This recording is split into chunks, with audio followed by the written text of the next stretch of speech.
კულტურისა და ძეგლთა დაცვის მინისტრი პარიზში იუნესკოს გენერალურ დირექტორს შეხვდა. ამ შეხვედრის დროს მხარეებმა საქართველოში არსებული კულტურული მემკვიდრეობის ძეგლების მდგომარეობაზე ისაუბრეს. ასევე საუბარი შეეხო ოკუპირებულ ტერიტორიებზე არსებული ძეგლების მდგომარეობას, აგრეთვე გელათისა და ბაგრატის სამონასტრო კომპლექსებისა და მცხეთის მდგომარეობის შესასწავლად იუნესკოს სპეციალური კომისიის მუშაობის აუცილებლობას. ამავე შეხვედრაზე კულტურის მინისტრმა იუნესკოს 2016 ან 2017 წელს ჯაზის საერთაშორისო დღის აღნიშვნა და გალა კონცერტის თბილისში ჩატარება შესთავაზა.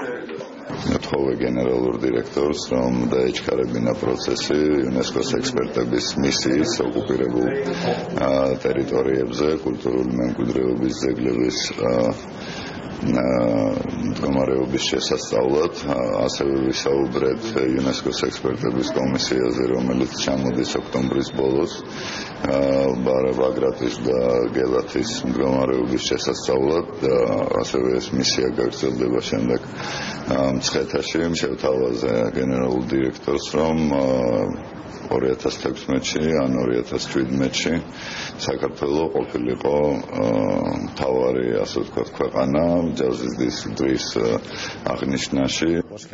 ძალიან სასიამოვნო იყო საქართველოს კულტურის მინისტრთან შეხვედრა. ჩვენ ძალიან ბევრ საკითხზე ვისაუბრეთ. მთავარი თემა კი კულტურული მემკვიდრეობის ძეგლების დაცვის საკითხი იყო. ჩვენ ასევე ვისაუბრეთ ჯაზის საერთაშორისო დღის საქართველოში გამართვის საკითხზე, მომავალი თანამშრომლობის გეგმებზე და საგანმანათლებლო პროექტების განვითარებაზე.